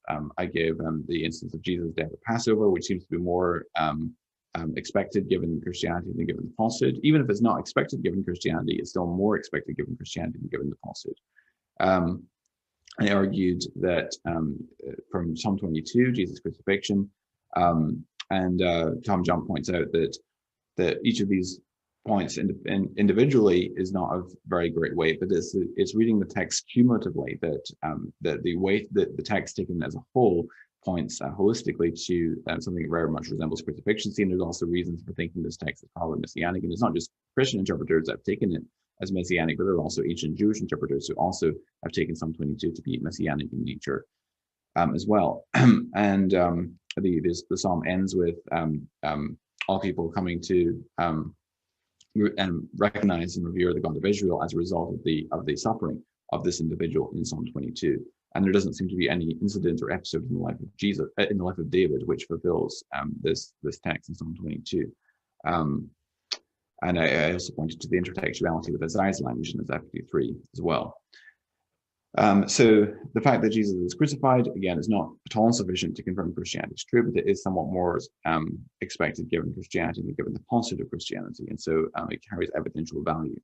Jesus' birth in Bethlehem, I think, is also carries evidence of that. I actually deliberately underestimated the base factor in order to account for the fact that we don't have certainty that Jesus was born in Bethlehem, but I think that the evidence suggests that it's at least more likely than not. I pointed out that the spread of Christianity points to the truth of Christianity, and TJump mentioned in his rebuttal that other religions also claim this, and this is true. But this is something which the probability of, given Christianity, appears to be very, very close to 1 because of its prediction in this text, like Isaiah 49, Isaiah 42, Jesus' own words in Matthew 24, verse 14. And so, given Christianity, this is something which is highly probable. But given the persecution of early Christians in the first few centuries of the Christian movement, this is something which seems to have been very surprising, given the falsehood of Christianity, until 312 AD, when Constantine converted in the Edict of Milan 313, which guaranteed religious freedom. And then Christianity in 380 became, under Theodosius I, the state religion of the empire, the Edict of Thessalonica. That's something that seems to be very improbable given the falsehood of Christianity, but highly probable given the truth of Christianity. And I think that a base factor of 100 for that is quite conservative. And I also pointed out that Jesus was Jewish, and of course Tom said he wasn't impressed with that. And of course, as I said, this is not one single example is not sufficient to rest the weight of the case on, but it's all of the evidence taken cumulatively, taken collectively, taken together that points to Jesus' messianic identity. And I assigned a very conservative base factor of 10 for that, which I think is reasonable. And the fact that the destruction of the Jewish temple in AD 70 again is something which is not altogether implausible given the falsehood of Christianity, but it's at least very expected given the truth of Christianity, but very improbable but somewhat improbable given the falsehood of Christianity. So and also Jesus himself in Mark 13 predicts that the temple will be torn down, and I would argue that Mark is written pre-70 AD as well. So I think that a base factor of 10 is quite reasonable for that one. And so that took our cumulative base factor to 10 billion. And so in other words, given the assumptions that I'm making about the relative weight of each piece of evidence, and if you disagree with those assumptions, then feel free to put your own numbers there and to do your own calculation. But given those assumptions that I made, this evidence is 10 times more likely if Christianity is true than if it is false. And then we can try to back solve for the prior to work out how low would the prior probability need to be in order to overcome that evidence. And I showed that even if the prior probability is as low as 100 million, that leads us to a posterior probability still of 0.99 of the hypothesis being true. And I would argue that and of course that's only part of the evidence that we consider. There's other examples that would take the base factor even higher still if we had more time to consider more examples. And so this sort of evidence, considered cumulatively, then significantly increases the probability of Jesus' resurrection. And you often hear from skeptics that extraordinary claims require extraordinary evidence, and this is one way that you can combat that claim by pointing out that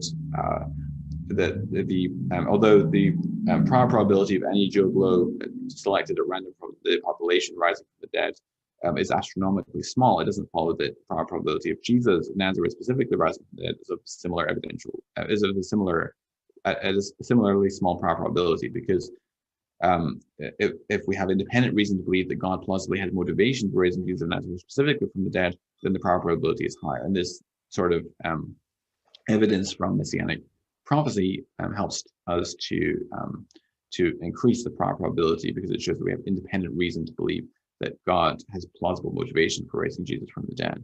And also the evidence for the resurrection, which I've elaborated on elsewhere, also significantly increases the prior probability of Jesus being the Messiah, and therefore fulfillment of prophecy. So it works both ways. And I think that when you take the case for the resurrection together with Jesus' fulfillment of prophecy, and you take those cumulatively, it points very powerfully to the truth of the Christian faith. So I'll finish there and pass over to Tom for his closing statement. Thank you for your attention. Thanks, Dr. McLatchie. I'll pass the time now to Tom for 8 minutes closing statement.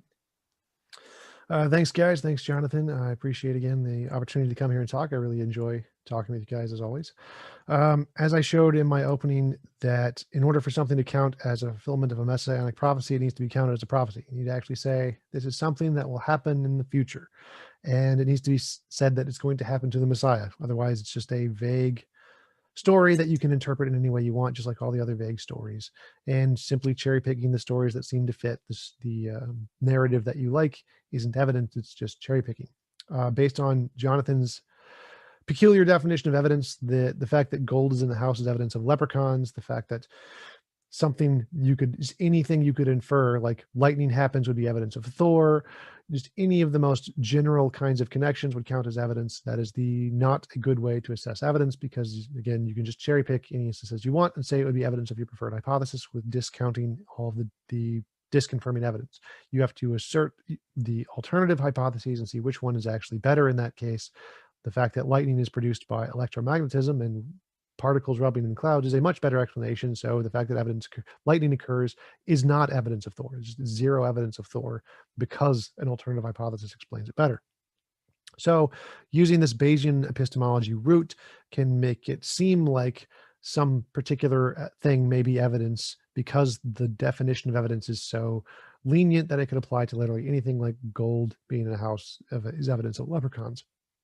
Therefore, when we assess evidence in the reasonable way, saying, well, which is the more plausible hypothesis here, the idea that vague stories in a book somehow correlate to the preferred narrative is the less supported hypothesis than that it's just a bunch of vague stories and you cherry pick the ones that fit. Just so that would be the bunch of vague stories, you cherry pick the one that fits, would be like particles rubbing together produce lightning, and this story actually corresponds to Jesus, would be like Thor created lightning.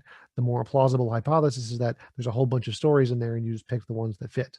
And so most of the examples Jonathan listed can be seen as just cherry picking in that way.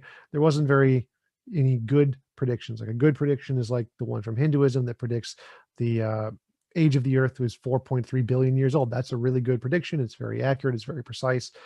Could it be interpreted in different ways? Everything can be interpreted in different ways, but the most reasonable interpretation is that in Hinduism, the earth was 4.3 billion years old, which is an extremely accurate, extremely precise prediction.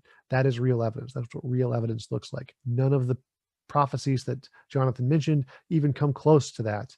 And even with that prediction, it's not enough to support the conclusion that Hinduism is true, because all of the things that it says that are not true.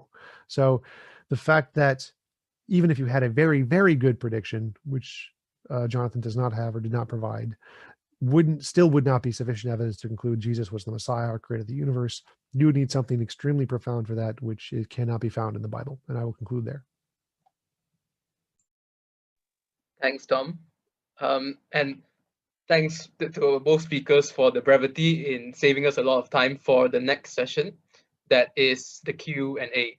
So please, if you have not already, or even if you have sent some, feel free to send some more. Send your questions through Slido. Ezra has posted the link in the Zoom chat already. There are some questions now, and the way it works is I'll read out the questions that Ezra and Marcus select, and I'll direct them to the relevant speaker according to the name stated in the question.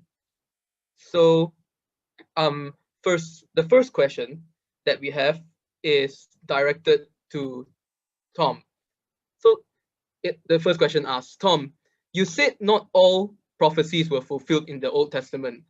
Prophecy is predictive in nature, and that doesn't mean it will be fulfilled simultaneously. How then can we explain that almost 80% of the Old Testament prophecy was fulfilled by Jesus? They weren't. It's just false. You're just cherry picking data that seems to fit. It's actually the vast majority of prophecies don't fit Jesus. The ones that specifically say the Messiah will do X, Jesus fails on the vast majority of them, like be the king of Israel. Didn't happen. The reason Jews didn't become Christian was because Jesus fails the vast majority of the prophecies. So it's very clear to see that he didn't. It's a Christian myth that Jesus fulfilled the prophecies in the way he did. The academic sources disagree completely. The academics in history, the New Testament, Old Testament scholarship say that he didn't. The vast majority of historians say he didn't. It's a Christian myth that he did. Thanks, Tom. We have a second question also directed to Tom. So, Tom, this question asks, would miracles, and he defines miracle, he gives examples of miracles such as instant regrowth of intestines or healing of autoimmune diseases like multiple sclerosis, be indications of supernatural activity? Possibly depends on, like, if you make a prediction, if you pray to a god and say, every time I pray to a god, it will heal intestines, or it will heal intestines at a higher rate than chance, then yes. The fact that natural things occur, there is a natural phenomenon of healing in people at a certain rate. People get healed for biological reasons that we don't understand all the time.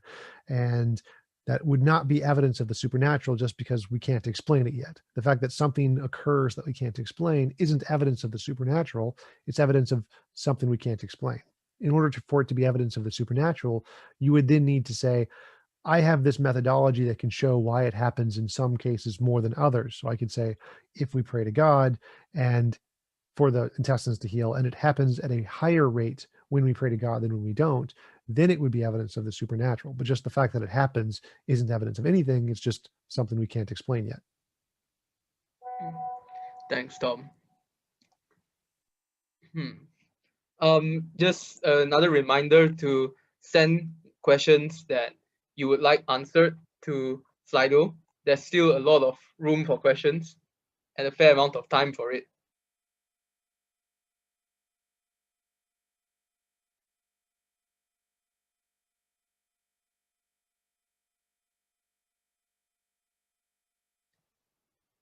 And if anyone wants to just open your mic and ask you, feel free to, anyone in the chat.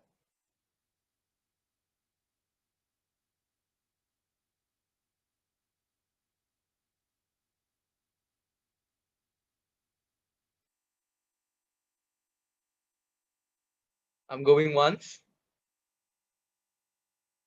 going twice. Yeah, I have a question actually. Isn't the science of the gaps a bias? How can we accept that the origin of the world,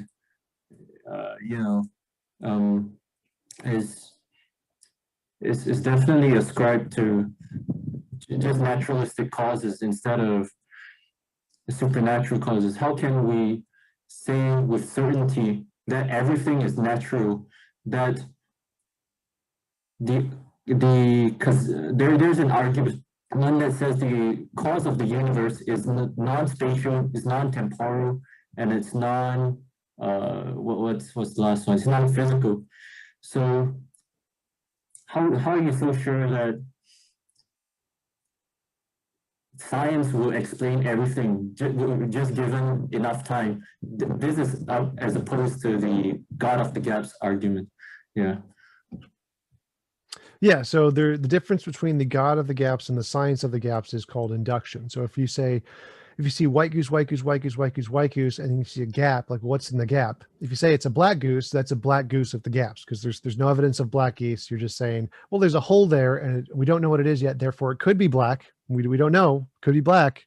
That's a black goose of the gaps. But if you say it's a white goose, that's not a white goose of the gaps, that's just induction. You're just saying, well, all of the geese we've seen are white, the next one's probably going to be white. Science works the same way. So all of the things we've ever solved throughout human history ever have all been solved by science, not religion, not the supernatural. The supernatural solved nothing. So every discovery we've made has been natural, natural, natural, natural, natural. And so if we see a blank of something we don't know yet, it's reasonable to infer it's going to be natural. It's unreasonable. It's a God of the gaps fallacy to include it's going to be supernatural, because there's no independent prior evidence that the supernatural could fill the gap. It's just, we don't know what's there yet. It could be supernatural. So the science of the gaps is just called induction. It's a reasonable argument. You should every time make it because it's justified. You also mentioned the origin of the universe, spaceless, timeless, immaterial. So right now, the most supported hypotheses in cosmology and physics are that Space-time is emergent from something more fundamental. It's not, it's a natural thing. There is a natural thing that exists independent of space and time and matter, and it created space and time and matter. It's a quantum field of some kind. These quantum fields have significantly more evidence than any supernatural properties. Every single part of the mathematical equations for these theories has been verified. So like the multiverse hypothesis, just to pick one, is a combination of early universe inflation, which was demonstrated through Guth's early universe inflation predictions about the cosmic microwave background, which were discovered to be correct, and vacuum states, which were discovered in the Casimir effect. Those two, the mathematical equations and those two things combined together get you the multiverse. So the multiverse hypothesis, everything, every part of the multiverse hypothesis has been confirmed, even though the combination itself has not been confirmed, as opposed to the supernatural hypothesis, which has no parts has been confirmed. There's no property of soul, no property of free will, no property of all powerful, all knowing, all loving. Those things, there's no evidence of any of those things, whereas there is extremely good evidence for every one of the parts of the physics theories. And so for the exact same reason as the science of the gaps isn't a fallacy, it's more reasonable to infer that the origin of the universe will be answered by physics rather than a unsupported supernatural being. Thanks, Tom. Apologies for my own lack of clarification. For future questions, kindly direct the question towards the speaker. But that's a really good question, and so I just want to check. Does Dr. McLatchie want to respond to Christopher's question as well? To that previous one, when it comes to the things like the origins of life, I mean, and the origins of biological complexity, I think that we're not invoking God of the gaps argument, right? We're inferring to the best explanation that that sort of feature, namely information content or irreducibly complex nanotechnology, where there's a higher level objective being accomplished by numerous subfunctions that are together contributing to that higher level objective. That sort of feature is not at all unsurprising given the hypothesis of design, but it's very surprising given the falsehood of design. And therefore it constitutes positive confirming evidence for the design hypothesis. And when it comes to explaining that sort of feature of the world, that the sort of feature that we habitually associate with conscious activity, that is just the point where all origins of life theories habitually universally break down. I'm curious, is Tom an atheist that says that there's no evidence for God, or do you think that there's evidence but just not sufficient in your assessment? The way I define evidence is with including the alternatives. And so it would not count as evidence under my epistemology, but I don't define evidence the same way you do. So I don't just count anything that would be true if the hypothesis is true. I don't count that as evidence. I would say it's only evidence if it's the most likely thing given all the hypotheses. So for example, your fine-tuning argument, if there is a determining law of physics that causes all of the forces to be set as what they are, that would, based on your definition of evidence, be equally as supported as confirmatory evidence of this hypothesis. The fine-tuning would be confirmatory evidence of this hypothesis as well as design, because all that it takes to count as evidence under your hypothesis is that if this theory is true, is this what we would expect? So if we expect that there is a single law of nature that intertwines all of the physical forces to make them what they are, if we expect this to be true, we would see these physical forces, we see these physical forces, therefore that would also be evidence given your definition. So my definition is a little more thorough than that. I say that in order for it to count as evidence, you would have to show that it's the most plausible explanation of this phenomenon, not just it can be explained by the phenomenon, or it can explain the phenomenon. Just to clarify, my definition of evidence is that that something is evidence for your hypothesis if and only if the probability of that evidence is greater given the hypothesis given the falsehood. So even if it's expected given the hypothesis, that doesn't necessarily mean it will be evidence if it's equally well expected given the falsehood of that hypothesis.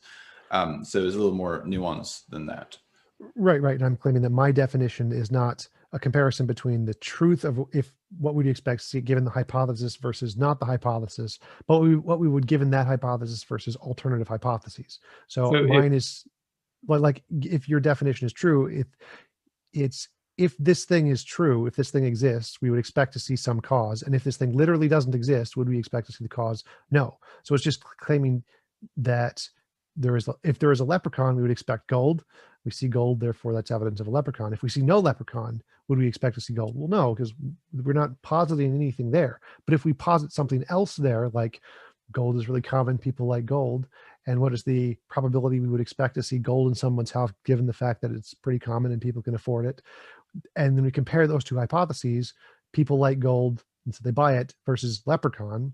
I would say now, since the evidence weighs heavily in favor of the people like gold, it is therefore evidence against the leprechaun, not for it. Whereas given your hypothesis, you're only comparing leprechaun versus no leprechaun. I'm comparing leprechaun versus people like gold.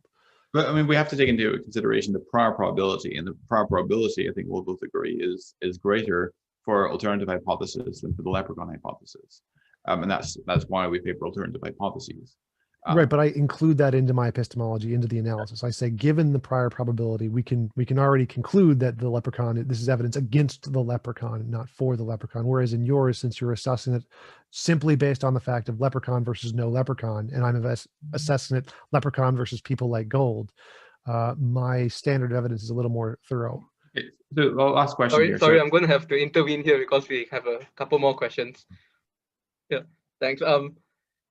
But we have another question for Tom, and this is in reference to one of the statements you made about Jesus, about the soldiers having crucified Jesus and took his garments and divided them. The questioner asked that, didn't you know that this piece of evidence, that is soldiers crucifying Jesus, took his garments and divided them, is also quoted in the New Testament, and he cites several verses such as John 19, verse 23 to 24, also Matthew 27 to 35, Mark 15, verse 24, and Luke 23, verse 34. As far as I know, none of those include casting lots. Didn't happen. Like in the Psalms 22 example that Jonathan listed, it explicitly says, they took my clothes and cast lots to give them away. Do any of those include casting lots? The answer is no. Oh, all right. And actually, the references mention casting lots. You have to check to believe it. Maybe Brendan, you can give the references again. All right. Yeah, the references are John 19, verse 23 to 24, Matthew 27, verse 35, Mark 15, verse 24, and Luke 23, verse 34. All the four references mention casting lots. Yeah. I don't see any of them. I'm looking. I don't see casting lots. Are you sure you had the right references? Like the Psalms 22 says casting lots. So Tom's actually mistaken here. Matthew 27:35, when they had crucified him, they divided his garments among them by casting lots. Mark 15:24, and they crucified him and divided his garments among them, casting lots for them to decide what you should take. So all right, fair enough. I can grant I'm wrong on that one. I see it now. Yeah. All right, thanks. Also John 19:24 as well. Let's not tear it, but cast lots for it to see whose it shall be. Yes, thanks, thanks, Dr. McLatchie, and thanks, Oliver. Yeah, we just have another question for Tom as well. The questioner asks, you disagreed with the argument that the failed prophecies are just yet to fulfill prophecies, as argued by John and other Christians. But you also argued that science can explain certain things given sufficient time. Isn't that contradictory? No. Saying that a guy guesses a number like the lottery and he gets it wrong for like every lottery, and you can say, no, he's probably going to be right in the future. That's bad evidence. Science, which gets it right every single time, it's told us everything about the world that we know with high probability. Saying it's going to get it right is reasonable. So since the Bible has gotten pretty much everything wrong, it's more reasonable to infer it's like the guy who's just guessing randomly and keeps getting it wrong. So no, they're not in any way analogous. A science textbook inferring the science is true is reasonable. Inferring the Bible is true is unreasonable. Like most of the characters in the Bible didn't exist. Abraham didn't exist. Moses didn't exist. Cain and Abel didn't exist. Most of the stories in the Bible are false, as accepted by the vast majority of historians. This, assuming that it would be true, given the fact that the vast majority of it is false, would be unreasonable. Assuming science is true is extremely reasonable. All right, thanks, Tom. Does anyone have any further questions, whether they like to unmute and ask, directing the question to the speaker, or whether they would like to ask on Slido? Going once. Hey Tom, good to see you again. Hey, Hey, Mark here. I have longer hair than the last time we met. Good to see you again. yeah, remember you were in the background was the Buddhist temple, I think. The very Yes, pretty that's temple. right. Yeah. So the other guy that looks like Jesus was actually the Buddhist, and I was looking like a Buddhist, but I was actually the Christian. Yeah, that was the one. Just a question, because you were mentioning that that you noticed that there are certain like messianic prophecies that in your either in your opinion or in other people's interpretation, Jesus has failed. So I'm curious to know who do you usually refer to define which ones are messianic prophecies and which ones not, and how do you categorize whether something has failed or passed? Do you have a source that you can share? Because I'm quite curious as to the source of your knowledge, other than that almighty lazy boy chair of yours that you're sitting on. Yeah, I just asked the Jews. So I just emailed some Jewish scholars and they gave me a list. So, I mean, I can send you their work or something if you email me after. Okay. Do you mind if I follow up the question? Sure. Judaism has had an evolution from first temple to second temple to even during the Roman times. So how can you be sure that their current interpretation in light of Jesus Messiah is consistent with what they were even thinking in terms of time of Solomon? Because because it is quite clear that the Jews just didn't want Jesus to be Messiah simply because they didn't like him. So there's already a bias towards that in the first place. Would you think? Not really. So I think that the contemporary Jewish interpretation and the past Jewish interpretation was that the Messiah was going to come back and actually rule Israel and take over with the sword and actually literally reign. I'm pretty sure that was the interpretation back then and today. That's kind of the consensus. Other than like I'm not an expert on Jewish scholarship, so I can't give every single example, but I'm pretty sure that's a pretty easy one to go to, that the contemporary understanding is probably the same as the past one. Okay, cool. All right, thanks, Mark.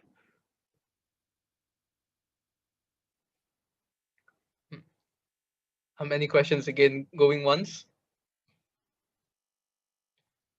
Going twice? Okay, so I'll pass the time back to Ezra. And thank you so much to both Tom and Dr. McLatchie. And yeah, take care, everyone, and see you soon. Amazing. Thank you, Brendan, and thank you to our debaters. And it's been a wonderful debate. And just a quick announcement, we're going to have an after party right after this, and it will be on the Clubhouse app at 11 p.m. If you have a Clubhouse app on your phone, it will still be up after this. Join us for the very last time as we dissect, review, and discuss this debate. And on behalf of Explain Apologetics, we'd like to thank all of you for being part of this conference and also for being part of this debate. And we hope to see you again for our next event or next year at this very conference. So good night and have a good weekend. See you.